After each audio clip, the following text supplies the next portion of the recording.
guys? Welcome to another podcast with DoubleB. We have Kolby K here. He's not just keynote speaker. He's a best-selling author, film producer, master of social media marketing, and creator of the hit cough. Ugh, sorry. He is the creator of A Life Worth Living. He is a devoted father who is passionate about life, laughter, continuous learning, martial arts. I didn't know that. Reading, art, tattoos, football, surfing, travel, and spending time with his incredible children. This is Kolby K. What's up, fellas? What's good? We're excited to talk to you. Honestly, you don't look like it, but you're probably the most heavily tattooed person we've interviewed so far. Yeah, so I have a coat on today, a jacket, so I don't want to let the fans down. That's right, strip. And I thought we were doing a calendar. Shoot. I just hope I get February or, February. I don't know, February's up for a fight. There's a couple people that want February. All right, fair enough. What's up, boys? What's up we doing? So we wanted to talk to you about, I know that you've been doing a lot of film stuff lately. You had hosted The Meltdown in the Desert 2 or 3 times, something like that. You got a couple books out, stuff like that. But then you kind of went off the rails and kind of did this whole new project that I don't think enough people have talked about or heard about or anything like that. And it's about teen suicide. And I personally am involved with a similar project in my county. And so let's roll with that, and then we'll kind of get into your other short films and stuff like that you've been doing. Very cool, man. So first and foremost, guys, as we get started, I'm honored for the opportunity to come on and to talk to you and see you both, and share, little bits of my story, and to have the opportunity to sit down and be in front of your audience. So before we get started, thank you very much for having me on. Thank you for being on. You're very welcome. So, where to start, man? It's, I was born and raised in Salt Lake. If I give kind of the 30,000 foot overview, born in Salt Lake City. I had a dad who was a physical laborer. Mom was an entrepreneur. Got divorced when I was 13. I moved around a lot between Phoenix and Salt Lake City, Southern California, Hawaii, New York, and found myself in the music business at a young age and thought that that's what I was going to do full time. I worked for the Olympics in Salt Lake City. Started touring as a musician and producer, and had a baby. Got married young. Found myself with full custody and a 2-year-old, and moved back to Phoenix where my father lived, and got into corporate America. It kind of gave up the music thing. It's hard to be a dad and a musician at the same time when you're kind of it's just you and your kid. And I decided to be a dad versus a rock star. Moved to Phoenix. Spent 15 years there, working my way through as an individual contributor all the way up to an executive running a $500 million business for a Fortune 500 company. I left, built a software company. I got sued, and that's kind of where the journey started, where a lot of people know me on social media, where I just picked up the phone and started filming, kind of videos in my kitchen about what was I going to do next, right? I didn't have a plan B. Everything I owned was in boxes behind me. I was going through a separation and I'd remarried, had 3 other kids, and I didn't have a plan B. So the question was, what was I going to do? I just knew that I was going, all business is built on a series of foundations, or 4 pillars, and that I talk about a lot. And I just was going to film myself every day, figuring it out. I didn't know what I was going to do, but I knew that every day I'd film a video trying to figure it out. Fast forward that almost 3 years. Hit about 30 million impressions, and I've been very blessed to, hit a big audience there. And then about a year and a half ago, everything I knew completely changed to where I went from doing consulting for large firms on how to leverage social media to build brands organically for companies like PayPal, IBM, Hewlett Packard, and Microsoft, to completely just walking away from social media altogether. and went through a divorce and tried to figure out like what the hell was I going to do.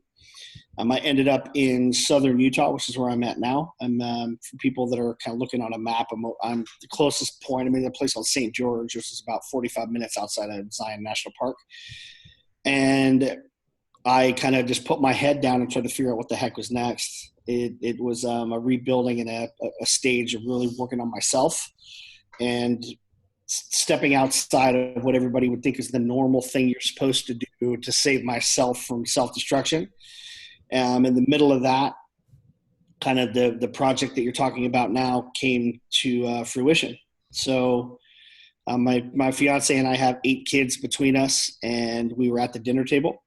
And the oldest daughter came home one day and said, "Hey, did you see that video on that Facebook Live on the kid in my class who ended his life?" And I immediately was like, "No, I don't want to see that." Like, it was really too close to home for me, just because of my own struggling with my own things that we struggle with. Right. I wasn't a fan. I didn't want to hear much about it, and there was no way I was going to watch it. And I left the dinner table. And then I was kind of pulled back into a room numerous times. It was like, it's not him doing it. It's his manifesto on kind of like why he's at the point that he's at. I never watched the video. At that point, I didn't watch the video. And in our small town, we had 11 teens between the ages of 11 and 17 choose to end their life through suicide in one school year. And like, we're not in a very big town. So instead of just, wondering what to do and kind of dealing with my own things, I thought a way for me to give back is to really try to understand what was happening. And I spent the last year interviewing over 200 people, from athletes to experts to doctors to kids, trying to find out what the hell's going on. What I found is over 3,000 kids ages 8 to 18 attempt to end their life every 24 hours. Instead of just, thinking about it and saying, "Oh, that sucks," as a dad with kind of a small little tribe here, I wanted to see what was really going on. And that turned into a nonprofit that turned into an 8-part film series that I'm working on right now. We're shopping with Netflix, CNN, A&E, and History. So we kind of made a whole series of it. But that's kind of where things are, at a very high level. That's me and what I'm working on. So where can people find information about this series? Life Worth Living Today. So lifeworthlivingtoday.org. You can find everything there, everything we're working on. Perfect. Yeah, I'm in a similar situation. I mean, we're in a really small town, as you and I have discussed as well. And we really have a very similar rate as far as teen suicide goes. And I had gotten involved with, I think we've got like 15 people administrating this now. And all we're doing is called the Encouragement Project. All we do is we post up signs for that, like in the yards of people who volunteer to host a sign basically. And they'll have the suicide hotline number on there, or it'll say something like, "Your life matters." And it's just little encouraging signs. And our goal is basically, if we can help somebody, if it's even one person, it just makes it worth it, because the rates have been so high lately. The signs are awesome, dude. I mean, I saw some of the stuff you're posting on Facebook. It's, the biggest thing that we found is inclusion, right? One of the questions that I get asked a lot, I do a lot of interviews and we meet with a lot of people about it, is, what do I think is happening? And it's, I wish I could tell you that there's one answer. There's not. There's not one reason that it's happening. I can go down mental health and I can say that, some people are just a little unhinged. But I can take it back and say, look, if I pulled that apart, and I would say adults, I don't know many adults that are not struggling or have not struggled with something major, whether it's a relationship, a breakup, health issues where you've been diagnosed with something, or somebody you love's been diagnosed with something, financial issues where you got laid off, or you quit, or you got hurt on the job and you don't have money anymore. And every day that's happening around us, to our peer group and to people. We just don't talk about it, right? You just suck it up, be a man, and go on with your day. But I would bet to say the numbers are well over 80% of adults struggle with what could be considered quote unquote mental health. And when you look at that, why would our youth be any different? So you look at mental health, you look at the influence that technology has, you look at drug addictions and the drug culture that gets embraced through everything from television to music to the peer groups. You're looking at the social pressures of what it takes to just be, I guess, accepted as a kid today. They never feel like they're good enough because they're always having to do so much all the time. You've got sexual confusion where you've got the LGBTQ kids. Like, that's the highest group of kids that are, they're 3 times more likely to try to end their life through suicide than their heterosexual counterparts, especially at a young age. They don't know what's going on. They feel like outcasts. They're confused. They don't know what their own sexual identity they have confusion about. So there's not one thing. And the other part is, like, I can tell you personally through my own experience, when somebody wants to end it, they're going to end it. Like, they are. There's not a whole lot you can do to stop it. Like, unless you physically go to somebody's house and grab them, calling somebody or sending an email or like that might last for a little section of time. But when people are committed to doing it, they're going to do it. They do that because a lot of times people feel alone and there's no inclusion into any kind of community. So, what we're trying to do and what we're doing is, the show is a mix of, if you've seen Anthony Bourdain Parts Unknown, it's a mix between Anthony Bourdain's Parts Unknown and a Joe Rogan podcast where I'm walking around and having beers and dinners and, I'm at skate parks and I'm doing things in environments as the host and producer, but also as the narrative of talking through some of these things. And in these discussion points, the goal is to show kids that they're not alone.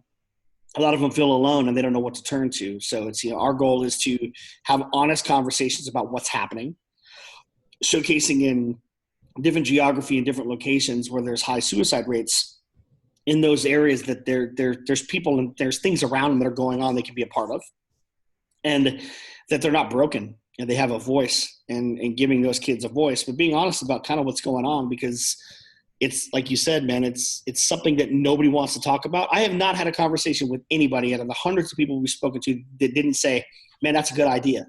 But when I put together, you see our material, and when we go to the networks, nobody wants to touch it. The schools don't want to touch it. The adults don't want to touch it. The networks don't want to touch it. They're afraid the more they talk about it, the more it's going to happen, and it's actually the opposite. So we're kind of in an uphill battle. The kids need it. The adults need it. And who's going to give us the green light to actually get the message out? So it's that circle of pushing every day to find the one kid who feels like they're by themselves and let them know that they're not alone. And like you said, if I can get them to choose life one more day, this whole thing's worth it. I think the networks are stupid, honestly. Yeah. I mean, if Netflix was to pick this up, I mean, that's going to be changing the world. You think so? I mean, they had a show that was called 13 Reasons. 13 Reasons Why. In 2000, what year are we in? 2019? In 2018, that was the number one hashtag tweet all year was about 13 Reasons. And they didn't start to take culpability on what they were doing and how they were changing the landscape of giving kids reasons, 13 reasons to glamorize and showcase why kids should be doing it. It's a sickness, and it's one of those things where they're quick to marginalize and profit on the things that are going on around them. But then when somebody comes and wants to hit them in the face with, here's what the real deal is. Let's talk about opiate addiction. Let's talk about parenting. Let's talk about sexual confusion. Let's talk about head injuries with action sports athletes. We just spent this last weekend with Tony Hawk and Travis Pastrana and 64 other professional athletes that are at the top action sports in the world talking about head injuries and what we don't talk about with action sports. Those guys are getting concussed 30, 40 times in a year. Nobody talks about what happens when your head hits the ground 80 feet in the air. Just suck it up and get back to it. A helmet just protects your skull. It doesn't protect your brain. So, right. Having discussions across multiple versions of like little social groups from, got kids that are into music to gaming to sports to like whatever, to let them know that they're not alone. And, it's a battle we're fighting. And so I set it up as a nonprofit so we could get donations to help us fund as much as we can.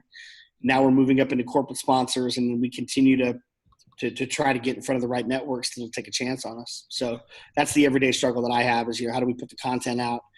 How do we keep the lights on? And then how do we make sure we're at the right places at the right time to continue to build stuff until we get kind of picked up? Yeah, it's almost like they don't want to hear the truth. Yes. They know it's out there, but they don't care. They're afraid of it. Yeah, they're afraid of it. It's one of those things where, I mean, it's a dark and scary subject. You know, I just did a film. I'll send you guys a link to if you posted this podcast. That, you know, I've been making films. You asked me kind of the change of direction for me, and then getting into the film industry.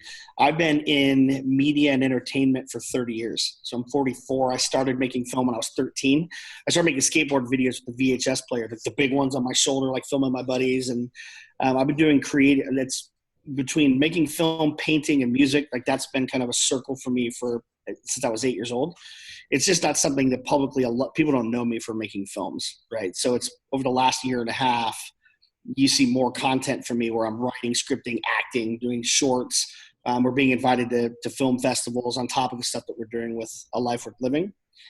But I did a film for Christmas that is about a single father who doesn't get to see his kids and has this window of opportunity to go see his kids at Christmas and what happens to him. And it's real life. You know, it's one of those things where we don't want to talk to the fact that over 89% of Americans are less than living check to check. And we don't want to talk about the fact that a lot of people have to make decisions between a cell phone bill and a utility bill. We don't want to talk about the fact that, you know, we could be sitting in the garage or laying on the floor in our bedrooms trying to figure out what the hell we're going to do and if we're even going to get up tomorrow, like feeling completely lost. That's most people. I mean, until we address that and start to have conversations about it, if we can't do it at the adult level, why can't we do it at the youth level? And it's one of those things where it's just a continual thing, letting people know that they're not broken and we're way more similar than we're dissimilar. It's just having the balls, I guess, enough to talk about it. Yeah, I like that. I completely agree. The funny thing is, dude, as you start talking about shit that people don't want to hear or they're afraid of, you get these, hey, man, are you okay? Everything all right over there? You know, these little messages like, hey, is this what's going on with you? You okay, buddy? Yeah, man, I'm okay. Like, life does imitate art, and there's some heavy shit going on. But in the same sense, it's when you have you have to come from a place of peace and understanding and grounding to have these kind of conversations.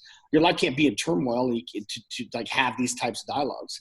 You got to have some footing. So it's one of those things where when you start talking about things that people don't want to hear or don't really understand, or even things people are going through, they immediately will reflect how they feel about stuff and ask you how you're doing, like it's something's wrong with you. And it's one of those things that, you know, it's, as you're building a business, and we could talk, hundreds of stories about, you know, what it takes to get away from everything and if it's worth it.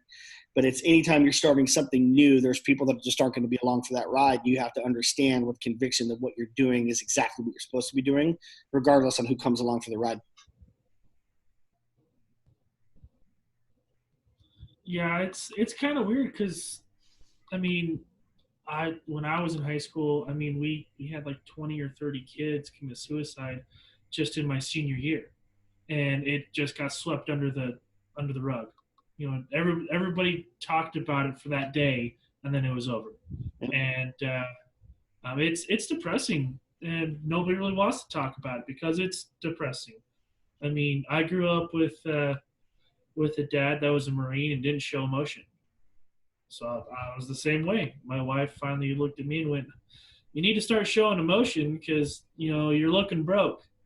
Let's fix this." And it's tough to talk about it. I mean, I still see it on Facebook, and I kind of shy away from it because it's not easily talked about, I guess, what I should say. Mm-hmm. I think on that note too, I mean, everybody in this world has been affected by, knows somebody who knows somebody who has committed suicide or taken their own life. Like my next door neighbor was kind of like a second mom to me. When I was 18, she shot herself. And then when I was 20 years old, my best friend shot himself. And then 2 years ago, one of my other really good friends shot himself, you know. So it's like, at what point do people start really raising awareness and saying, hey, how the fuck do we fix this? Yet you're over here making all this content that talks about it and gets into the depths, and then you're getting told to fuck off by the media. That's ridiculous.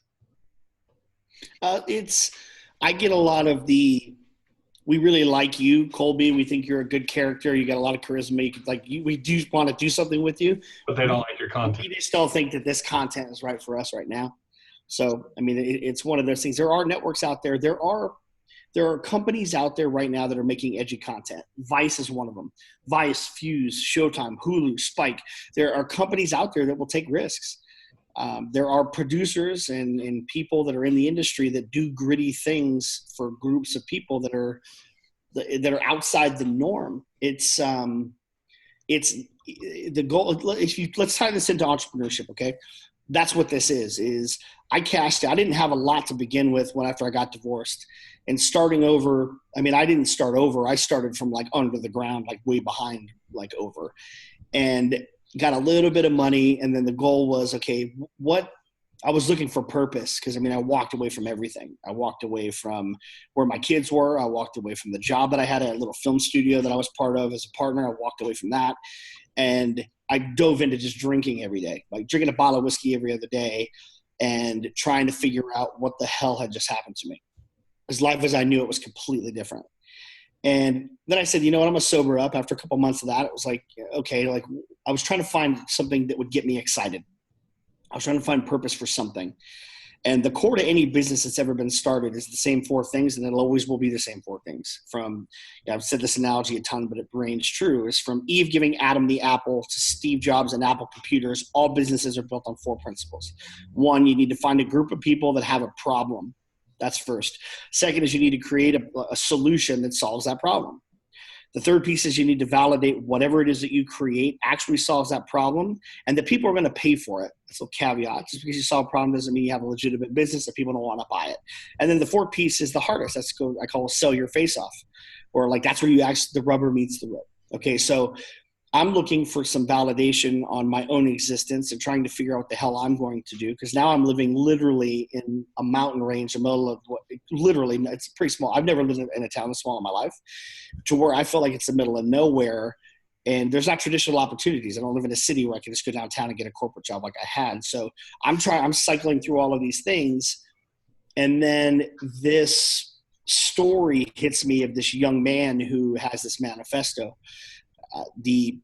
Talking about what's going on with him, and I look about how many kids that I have, and I look at what's happening, and I look at the small town, and I'm like, is it the church? Is it drugs? Is it sexual confusion? Like, what is it? What the hell's going on here? And as soon as I dove into it, I started to get really excited about it.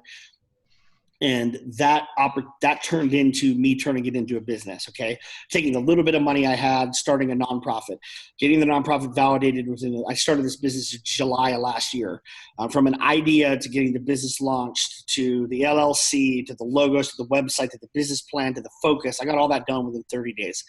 And in that, it's, okay, now what do we do? Who's the focus? How do I get paid? How do I raise money? Is it going to be just a marketing thing? Is it going to be a resource center?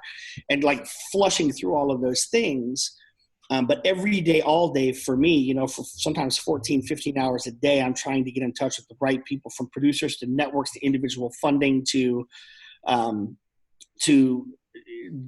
day-to-day content stuff I have to put out, trying to figure out what the next move is going to be, and then planning ahead for the next couple of days to make sure that every day I'm moving forward with the goal of driving revenue that allows me to create content that allows me to get in front of more people.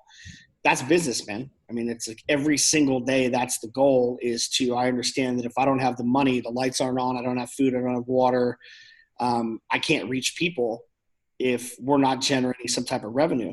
And I've done it with no money, in the dark, with no utilities this year, to having the things that I need. And it's like the drive doesn't change. It's still like every single day, like every minute, I got to make sure I'm doing the things that move the things I'm doing forward.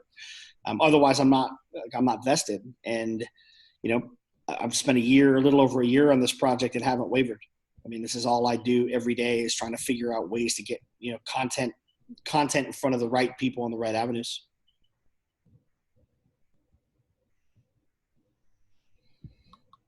I like that, because I think a lot of times, I mean, coming from mine and Kevin's perspective, where we're blue collar guys and have about no percentage of understanding of business minds,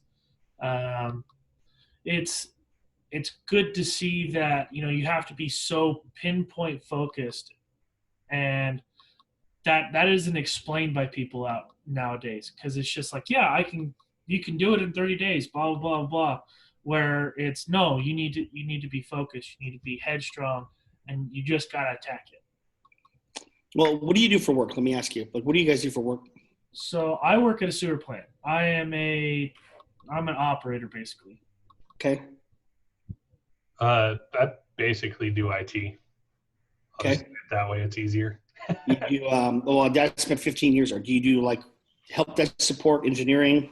I'm the network operations specialist for multi. I'm not going to say who, but So you're like, you work remote then, right? Yeah. Okay. So when I think of blue collar worker, I think of somebody who uses their hands, has some type of skill. They have some kind of trade where they get up every day, and it's, your body's into it. My dad was a laborer. My dad worked for the water company for, 20 years. And in Phoenix, he was out there working a shovel in 107-degree weather. He'd come home and he couldn't even open his hands, be covered in blisters, and he would just sleep for days after these long call-in shifts when a water main would break. I grew up doing labor. I've always had to get my hands dirty. So when I look at it, the work ethic of being a blue-collar worker is something that most people don't have. So you already have a leg up. The thing that's different is trying to create opportunities for yourself based on the skills that you have or the skills you need to acquire to actually go make money for yourself, right? Instead of being the person who works at the air conditioning company doing air balancing, how do you take the skills that you've learned to be your boss's competitor? And when's the right time to make that strategic exit? Like, when do you leave, right? When you're tired of your boss is an asshole, that's not the time to leave. The time to leave is when you've prepared enough and you know enough to where you can go get your own business started. You can get your own clientele. And what people forget is the life of experience that you have, that's your resume. And people will be like, I don't know enough about doing business. I can't be in business. I don't have enough experience. I don't know how to do that. It's like, well, you do. You've been doing whether you've been doing sewage work or IT for however many years you've been doing it, for how many countless hours you're doing it. It's how do you leverage the work that you've done to, again, go find a group of people with a problem, create a solution that works based on your experience, and then figure out a way to go get it to buy it, right? Some stuff you're not going to be good at, like the systems and emails and websites and all that shit, hire somebody to do it. Stay focused on what you're good at, and the goal is like, what problem can you go solve? But also, what's a problem that you solve that really motivates you enough to where you're building that business outside of when you're working already. Blue collar jobs are not like pussy ass, like, I'm working a couple hours a day. Those are jobs where I'm working 15 hours a day. Plus I got a family, and God forbid I want to do something for myself. So you have to have the discipline to squeeze those hours in from like 11 to 12 or 11 to 1 at night to really start to build it. And the question is, how bad do you want it? And what you're doing, is it mean enough to you for you to like put that extra time in? Because nobody's coming to help you or save you. You got to do it yourself. Yeah, I think a lot of it too is just the fear barrier. Oh, dude, there's a lot to be said about comfort that I used to diss. I used to have this almost smirky disdain for people that had a job. Like, oh, suckers. And then I realized, then I ran out of money, and I walked away from everything. I had to start over, and it didn't go as fast as I wanted it to be. I've only had a job. I've never not known what it's like to not have jobs. And I built all of these things for myself that were generating money. And it was almost this bullshit entrepreneur thing that these suckers get stuck into. There's a lot to be said about the comforts of like a fluid schedule and being able to count on shit. Like, there's a lot to be said. There's peace of mind, because your bills are going to get paid as long as you're working for a company that's going to pay you. There is your relationship with your family is going to be good because you're paying your bills, your lights are on, you can eat. You got your couple vacations a year. Like, there's a lot, like, going out and doing shit for yourself is not for everybody. Like, it's not. And for people that say that it is, they're lying to you. Because as much as I think thought it was for me, dude, there's times, like even recently, I'm like, what am I doing? And I question it. And it's like, I know what I'm doing is making a difference, but it's like, eventually it's, when it comes between, I got to put change in the motorcycle to put gas in it. And it's like, fuck, what am I doing? Like, should I just go get a job? And it's like, believe me, that is like, I've taken little odd jobs just to pay the bills. It's like, I get that. It's not easy. And like, you have every reason to be afraid. You just got to, it's the preparation, man. You got to be prepared when you start to make, whether it's a side income or you leave to go do something full time. Yeah, that's kind of where I'm at personally, because long story short, I have a year and a couple months, and I got to figure out some shit. So that's why I was like, we're gonna finally quit talking about this damn podcast and just start rolling. We're gonna start talking sponsorships and stuff like that, and we're gonna freaking basically bust our ass to get what we need and be able to survive. I created over 16,000 pieces of content in 2 years. 16,000 pieces of content.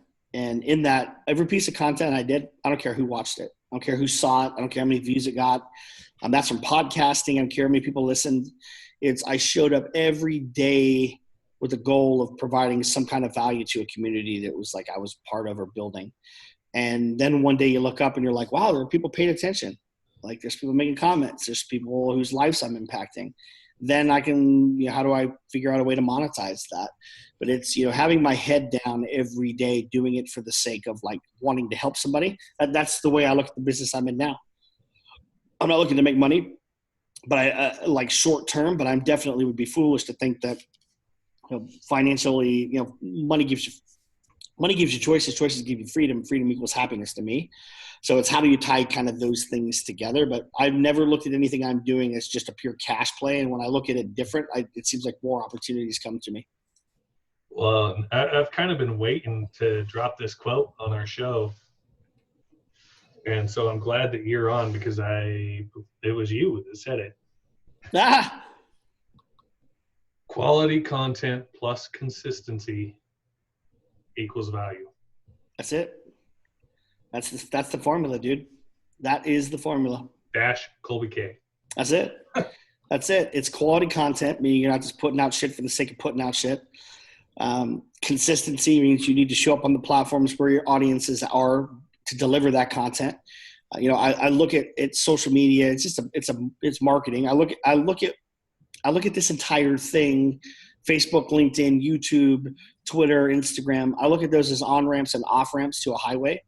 And I never know where people are going to come to my content or when they're going to leave. I just know that I've got to make sure the on-ramps and off-ramps are always open, and that I'm consistently putting stuff on that freeway so people can get on and off. And then the last piece is value. Quality content plus consistency equals value. What does value mean? And people get confused. Value is not money as much as value is relationships like these. For me to take some time out of my day to talk to you guys. Value is in partnerships. Value is in getting a message from somebody that you don't know saying, you saved my life on, I look at things completely different now. Thank you. And then value looks like exchange for cash, for value, for the things that you've provided for some kind of service. So it's my experience. That equation kind of boils down to what I do every day. I love it. I like it. That's a good quote. That guy sounds really smart. I was glad I was able to finally say it. Yes. Yes. I love it. So yeah, that's something that me and Kevin have talked about for a while, is what amount of value can basically two rednecks bring out to people. And then we thought about, let's talk about the struggles, the ups and the downs, what they're doing, of business owners, entrepreneurs, music people, anybody that wants to talk to us. Let's get the ups and downs. Let's get their story out. I like it. That's exactly what we're doing. So on that note, we asked this question, and this is our only scripted question on our entire show. And we ask it every time now, because on our first episode, it was such a freaking hit. Kolby, what's your personal definition of success? Freedom and choices equal success. So the more I put myself into a position to be able to make decisions that aren't limiting, that can help other people around myself and my family kind of move and operate, that to me is freedom. And that freedom means success. That means I'm happy doing the thing. I'm happy. Good. Love it. I like it. I love it. A lot. Because, I know people that make a shit ton of money that are miserable, and I know people that are broke that are happy. You hear that a lot, but I've been both of those things, and I got to tell you now, it's like there's I've got more clarity and peace now than I've ever had, but I also have less than I've ever had. When you look at my tax returns, it's like considerably less. But it's also some of the things I've had to give up and some of the things I've gained through that inner peace and in being able to understand and communicate and come at life with a different kind of lens. That to me feels good, and I like to do something that feels good. I love it. I like that one. That one's going to be top 3. Sweet. We get some people that are like, shit. Good question. But it's different for everybody, man. It is. It's like, what does salt taste like? It's salty. You don't know what salt tastes like. Yeah. It's different for everybody. Hopefully people are thinking about it. It's like, I had a conversation with a guy yesterday. The prime example. I know a guy who's in a really tough situation, like utilities off, had to borrow money, who does film stuff. Okay. We had a conversation yesterday and I said, what are you doing? And I was like, what am I? Sure, I don't know. I'm like, what the fuck do you mean you don't know? Like, what the fuck do you do? You don't know. What do you mean you don't know? Like, you don't lay down at night going, my water's not on and my power's not on. And like, what the fuck am I going to do? What do you mean you don't know? Like, you need to know. You need to be thinking about, are you getting a job? Are you robbing a bank? Are you selling blood? Are you, I don't know, whatever it is you need to do. But if you're not thinking about it, your answer is, I don't know. Whatever the problem is that you're stuck at, if you don't know, if you're not at least trying to think about a solution out of it, you're never going to get out of it. Whether that's a bad job, a bad relationship, or whatever it is you're struggling with, if you're not trying to think of how you're going to, why, that it sucks and what are you going to do to change it? If you're not thinking about how to change it, it's just never going to change. Tony Robbins has a quote, I'm going to butcher it, but you'll get the gist of it, is we don't change until the actual pain of change overcomes the fear of change, right? So we're going to stay doing the same shit that we're always doing until the pain becomes overwhelming, and then we're not afraid to change anymore. It overcomes the fear. We're like, it's so bad now, if I don't change, I'm going to die. That's the scenario that people don't talk about in entrepreneurship is, how much do you really want it? How much do you really want? I think you'd ask anybody, everybody wants to be happy. It's how do you gauge what happiness is? I like that. I'm going to drop another question to you that we don't ask very often anymore. What is your, because since we're on this subject, what's your personal opinion in higher education? Because from what I've kind of gathered, it seems like everybody who has the entrepreneurial mindset sucked ass at school. I graduated high school late from an alternative school with a 1.9 GPA. Since it's it seems like everyone kind of has their own opinion on that as well. I'm kind of curious just to see what you think. I'm a fan of learning. I'm a huge fan of education. I find my education through reading, through podcasts, through videos every day. I try to block out time to do one of those things. Continual learning is really important to me on things that I'm interested in. I don't read a lot of fiction, so it's I don't watch a lot of fiction. It's so stuff that I can learn. I think that I don't like the word entrepreneurial. I don't like the word entrepreneur. I think it's bullshit and overused. I think the short answer is, do I believe in institutionalized long-term education? Part of me says no, part of me says yes. And I also let's know who your audience is. Your audience are blue collar workers. So when you look at kind of the construct of institutionalized long-term education, I think if you want to be a doctor or a lawyer or something that absolutely you need to have that education, I think it's important that you do it. I think if you have no idea what it is you want to do when you grow up, I don't know that it's the right thing to do. That I think it's a machine that's built to create debt. Debt, then you take that debt with you. It's something you can't write off. And what happens is you end up getting a job that you hate, doing shit that you don't like to pay back a debt that you can't, like that's you can't get out of because of the interest rates. And then you get married, and then you go buy a house, you become more in debt. You buy a car to keep up with the neighbors. Now you're more in debt. So now you're just like in this cycle that you're tied to owing money all the time. And there's no turning back at that point. You're knees deep into it.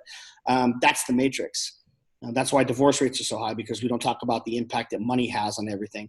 And then you have the healthcare system that's so broken that it's just built there to gouge you and to rape and pillage every dollar that you have. God forbid you get sick. And then you've got the big companies that are pumping so much poison into our food that we wonder why we're overweight and can't breathe and like we're fucked up. I think the entire system is rigged against us. Like, I'm not a conspiracy theorist. I'm a realist. I think that everything around us is built to bring us down and to keep us in this tiny little box to consume all the time. And for me, outside of happiness, I think if you can figure out a way to get outside that system and leverage it to your advantage, that's where happiness can be. I don't mean being like some survivalist living on the land somewhere, but what I do mean is understanding that it's built to keep you in debt. So I think that the higher education is just one way to enslave people at a young age that don't know what they're doing to continue going into that debt system. Because you don't get out of school anymore and go get a job doing what you were doing. How many liberal arts students now are like, are working at a McDonald's, or, I've heard of doctors who have doctorates that are, they're janitors. It's that is no longer the benchmark. I think trade schools, that's the place to go. Go learn a skill that you can actually use with a big demands, whether it's using your hands or using your brain, like doing a technical college. Like, I would go there first. Or if you have a business idea. One of the things that I want to work hard on doing is setting up little funds for all of my kids, to where when it comes time for them to graduate, they have an opportunity to do one or two things. They can take this money that's been set aside for them and go to school, or they can take that money and take a year out and go try to build something with that money as a seed investment. And I think in that scenario, it's not as much entrepreneur as I think it is people are waking up to wanting to break outside of the matrix and break outside of this, like what you're supposed to do versus what you feel like you're supposed to be doing. And that's the struggle of humanity. Like, that's why we as humans every day wake up trying to figure out what the fuck we're doing. I love it. Aren't you glad you asked? It's absolutely 100% on par with my thought process. Yep. But the bigger question is, so as many people, let me pose a crux to you this way, fellas. As many people that might agree with what I just said, what is the answer to that? Okay, well, the answer is trying to figure out how to do things for yourself versus being tied into this thing. Okay, how far are you really willing to go? Like, how far are you willing to go? I read these posts on this. I laugh at them because I know that the people that write them really don't, like, they're not that as committed as their wannabe bullshit inspirational post. It's, are you willing to go all in? Are you going to lose it all? Okay, well, when you are up against, like, I'll put it to you this way. How many gallons of water fill a toilet tank? 2. You know how I know that? Because my utilities were off for a month this summer. Why? Not because I'm an alcoholic or have a drug problem. Because instead of paying my utility bill for 2 months, I put food on my table and I paid my internet so I could continue to work. Because the only money I was making was the money I was making through the business, and I had no more time in a day to get a job. It was like literally that's all I was doing all the time. I had 18 1-gallon jugs of water in my car, and there's a state park that's by my house. We'd go and have really nice showers. So we'd go and I'd shower there a couple times a week. I'd fill the water jugs up, come back so people could use the bathroom and wash your face. Are you willing to go there? Like to the fact that you have no power and lights, but it's not because you have a drug problem or you're an alcoholic or you're bad managing money. All of your money is gone and everything you've done is in the thing that you're trying to work on. When do you break and say, I'm going back? It's like, so we all agree that that's probably the right way to do is try to figure out a way out of that. But once you get put up against the system where it's like, that's all or nothing.